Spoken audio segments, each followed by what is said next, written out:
Alô, alô! Humberto Adame e Negros Online, mais uma vez a Universidade Zumbi dos Palmares, com a Rede TVT na parceria. Hoje nós temos aqui a convite, eu substituindo Humberto Adame, convite do nosso querido afro-reitor José Vicente. Temos aqui o desembargador Wagner Cinelli, do Tribunal de Justiça do Rio de Janeiro, meu prezado amigo, parceiro de boas empreitadas, futebolista, músico, autor e também escritor. Desembargador Wagner Cinelli, eu queria passar a palavra dando as boas-vindas, já trazendo aqui o seu livro, Igualdade e Progresso. Queria deixar à vontade para falar da sua vida, da sua formação, do cargo que ocupa e desse livro Igualdade e Progresso aqui. Muito obrigado. Boa tarde, doutor Humberto Adame, meu amigo Humberto Adame. Estou aqui hoje no programa Negros Online da Universidade Zumbi dos Palmares. Um abraço também para o reitor José Vicente, figura querida, a quem fui apresentado, a ele e à Universidade Zumbi dos Palmares, pelo escritor e meu grande amigo Tom Farias. Tom Farias. Tom Farias. E foi com muita felicidade que eu conheci a Universidade Zumbi dos Palmares em novembro de 2017, quando eu visitei o campus, exatamente na Flink Sampa, que é um evento anual. E depois eu conto um pouquinho mais o que eu fui fazer na Flink Sampa. Mas eu sou desembargador no Tribunal de Justiça do Estado do Rio de Janeiro, eu sou juiz desde 92, tive uma vivência em várias competências no interior do Estado, antes de chegar depois em Petrópolis, onde eu fiquei numa vara criminal, depois em São Gonçalo, onde eu também fui titular numa vara de família, e depois cheguei na capital, e desde 15 anos, completa agora, 16 anos, como desembargador. Atualmente numa Câmara, que é a 8ª Câmara de Direito Privado do Tribunal de Justiça.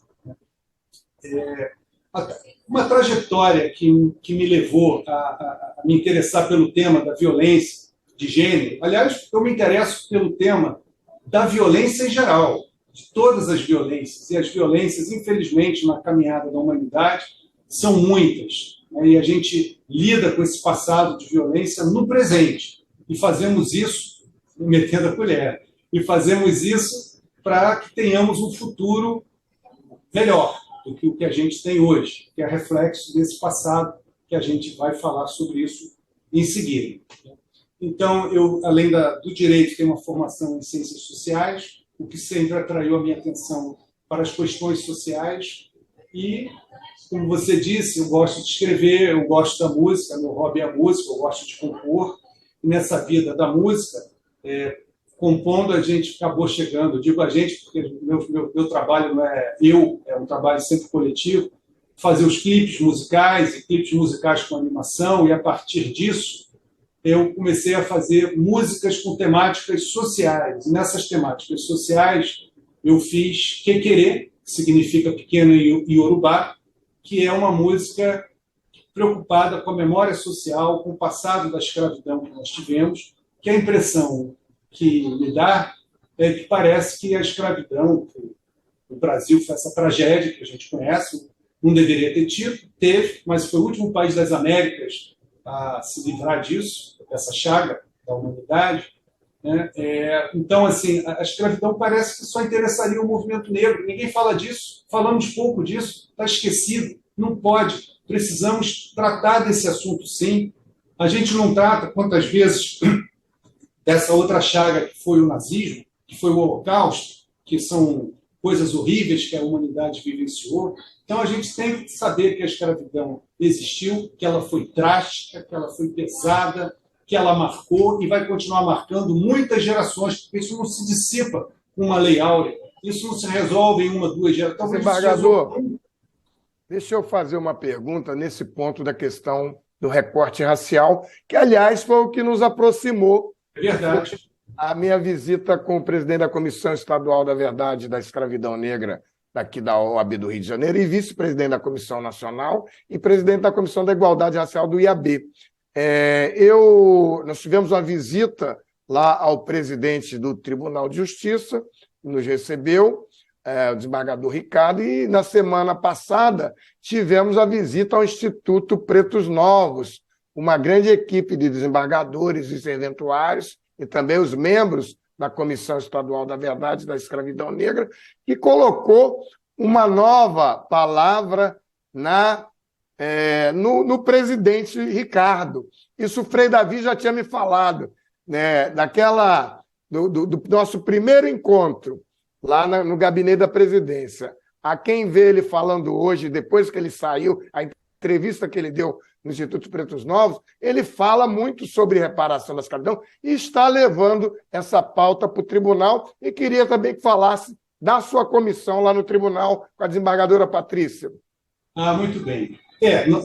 Nós tivemos essa aproximação, né, com a CVM, que foi ótimo, e a CVM fez o convite ao presidente e a outros integrantes aqui do tribunal para irmos visitar o Instituto Pretos Novos, e fomos recentemente. Foi uma visita muito importante. O presidente Ricardo Cardoso se sensibilizou, né, com a organização do museu, com a apresentação que foi feita, com tudo que ele viu ali. Apresentação das filhas de Gandhi com o Ogan Cotoquinho.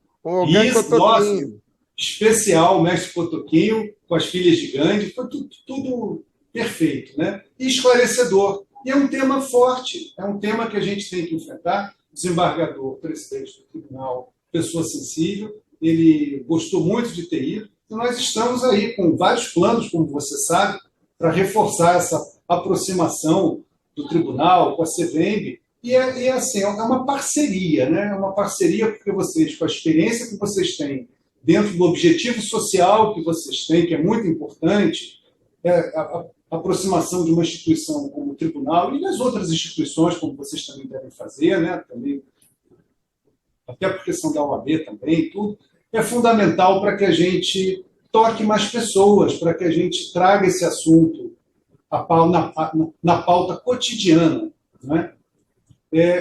Eu sei que eu respondi parte da sua pergunta, mas você falou um pouco mais. Você me pediu para eu falar do COGEM, não é isso?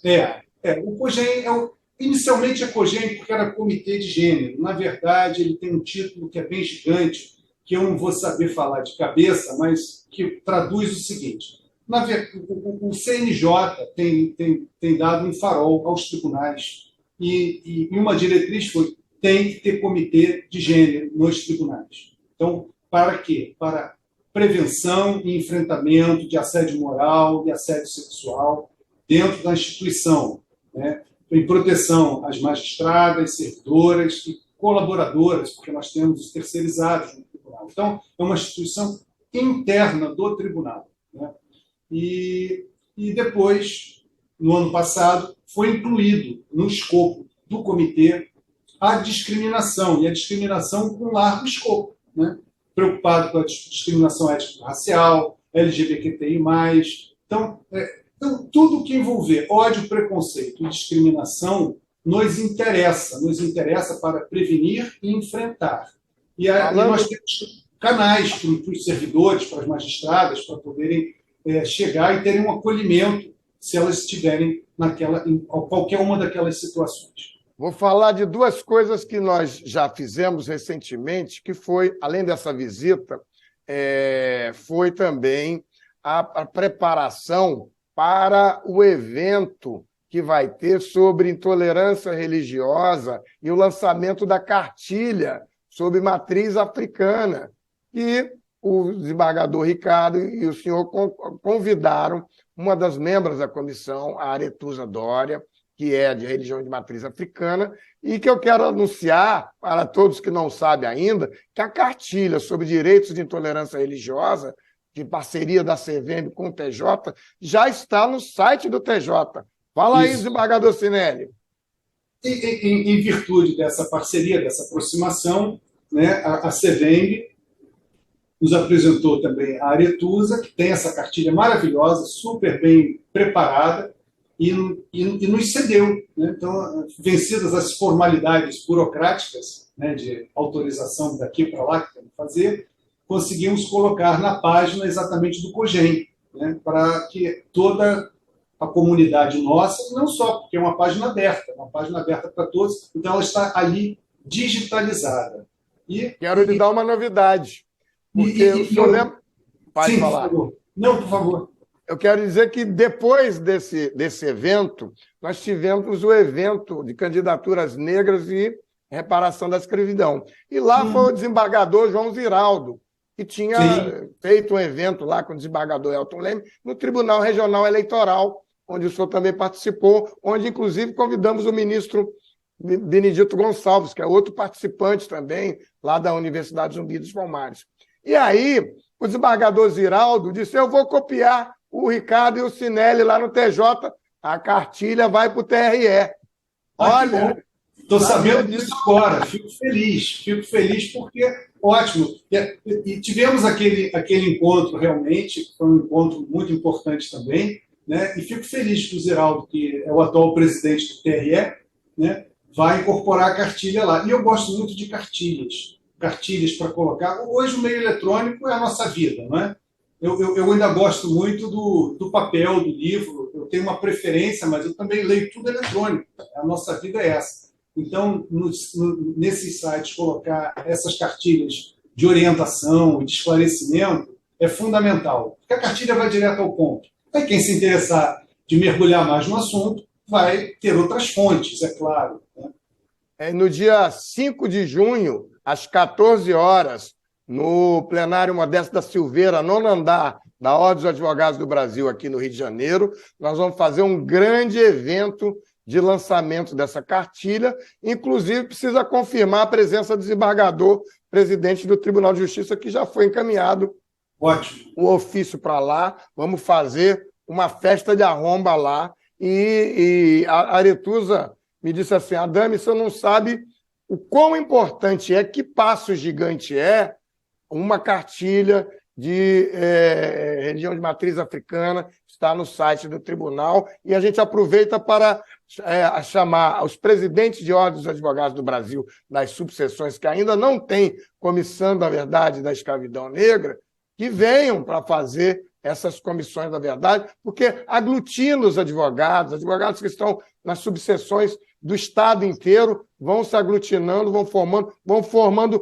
núcleos catalisadores e tem essa possibilidade de estar mais junto com o Tribunal de Justiça. Mas, desembargador, fala do seu livro aqui, o Igualdade... Vou falar do livro.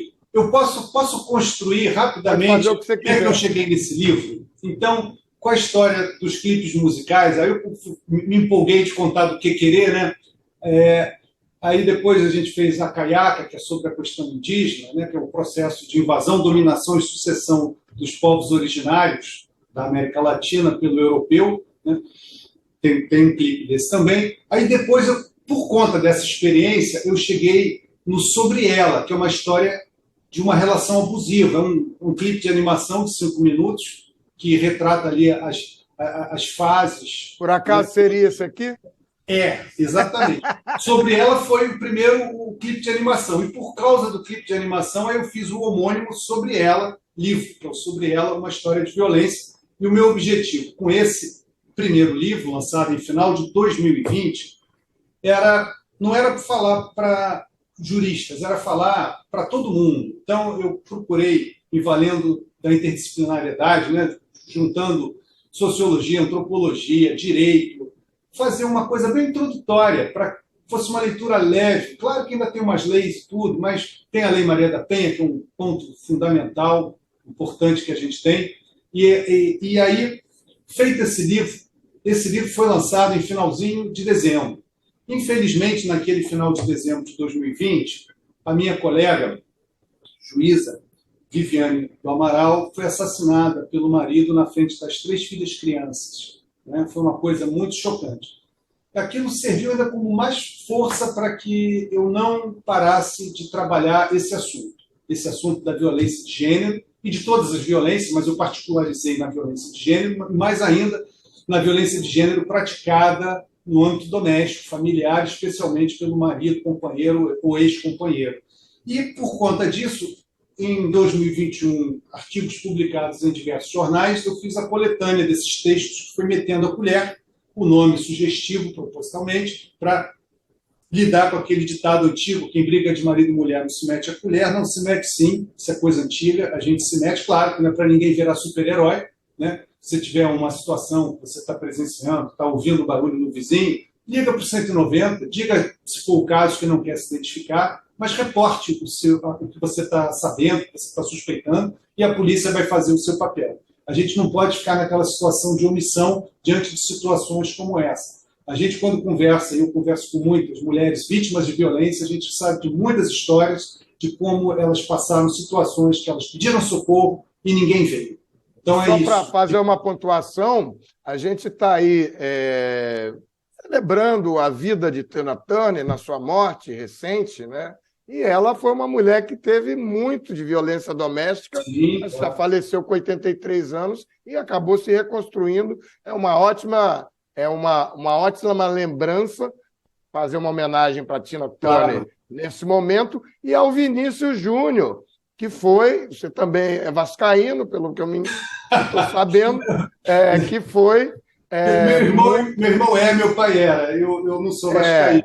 Que foi mas não antipatizo. Eu vou convidar o Vasco para fazer um evento também sobre... Nós fizemos futebol e reparação da escravidão, que foi muito oportuno, cerca de um mês atrás, lá na OAB, com o deputado Bandeira de Mello, que é flamenguista, ex-presidente do Flamengo. Vamos agora fazer um com a história do Vasco da Gama e de outros times também. Né? Mas o Vasco é uma história especial. Ele é uma história especial porque o futebol era de elite e o Vasco rompe com isso. Né? Ele rompe com isso. Ele traz em suas fileiras o negro, o preto, né?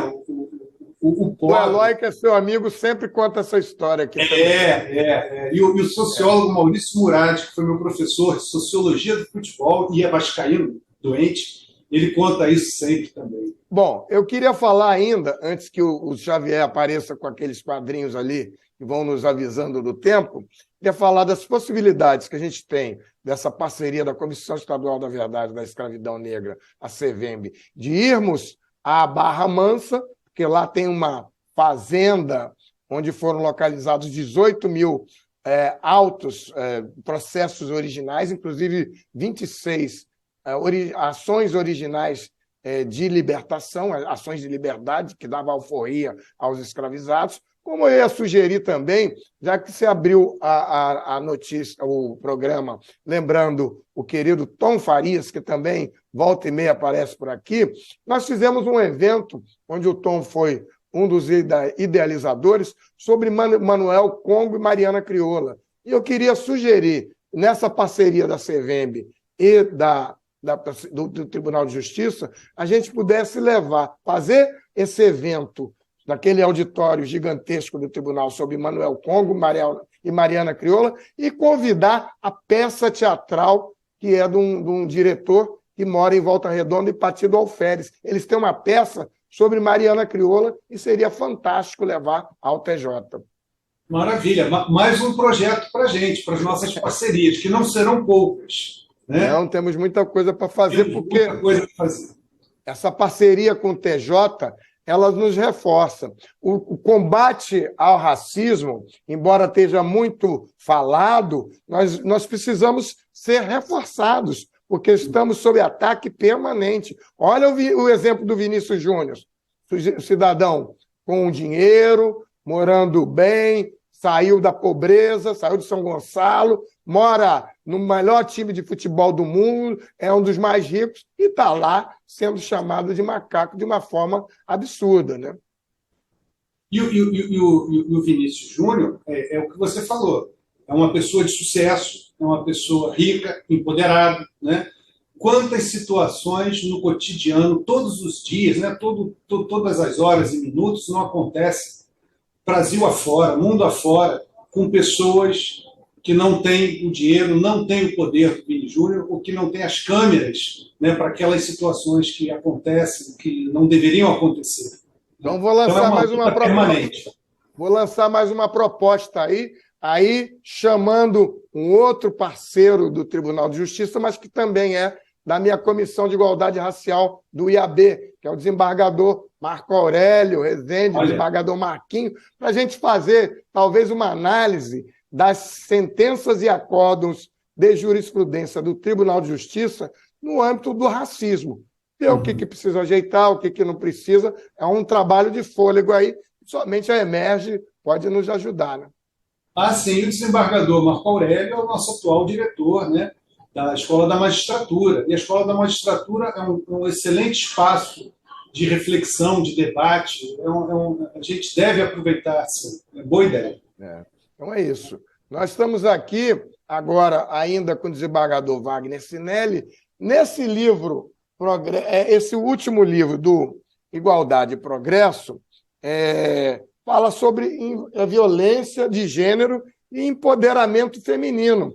Eu tenho dito por muitas e muitas vezes, já falei em vários lugares, que o Tribunal de Justiça do Rio de Janeiro precisa dar uma virada num aspecto que eu considero muito importante, que é o fato de ter 190 anos de idade na história do tribunal, 190 desembargadores na atualidade, e nesse tempo todo ter tido apenas uma única mulher negra como desembargadora.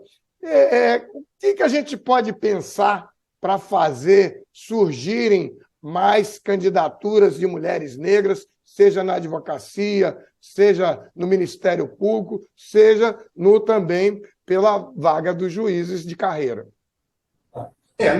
Na vaga dos juízes de carreira, a gente tem, inclusive, as cotas. Eu sempre fui favorável às cotas, né? Acho que é um instrumento importante que a gente tem, não podemos abrir mão. Se daqui a 20 ou 30 ou 50 anos não precisarmos mais da cota, que bom, né? Mas as cotas estão aí e é um dos instrumentos. A gente precisa... Aliás, na política também, a gente precisa trazer mais mulheres para a política. Na política ficou essa reserva de 30% para candidaturas, quando o ideal teria sido a proposta original, 30% de assentos, trazer mulheres. E a anistia da PEC 9, que foi o objeto do nosso evento aí. É verdade. Né? Então, e uma das coisas que a gente também precisa, e aí a OAB é um player importante, né? Até pelo quinto, a gente já conversou disso, eu sei que o assunto também lhe é familiar. As listas, quando vêm da OAB, quase não tem mulheres, não tem negros, quer dizer, que é o quinto da magistratura, o quinto constitucional. Desses 190 desembargadores, 19 são oriundos da advocacia, que entram direto no tribunal pelas vagas do quinto. 19 outros são do Ministério Público. O restante, que vai completar 80%, é da magistratura de carreira. Então, a gente precisa que advogados negros, pretos, que advogadas mulheres, né, se interessem e sejam incentivadas a concorrer nas listas e façam parte das listas. Se a gente receber uma lista exclusivamente com mulheres, a gente vai ter uma mulher desembargadora com certeza. Receber uma lista exclusivamente... Eu sei que a gente não vai montar a lista só com um critério único, mas seria bom que a gente conseguisse atrair mais pessoas e que dessas instituições, Ministério Público e Advocacia, a gente também recebesse listas mais... Eu participei da última lista, começou 9 horas da manhã e foi até 2 horas da madrugada a sessão para escolher dentre 60 candidatos ao quinto constitucional. Acabaram saindo 6, nenhum deles negro, e acho que tinha uma mulher que, com certeza, na lista tríplice não ficou.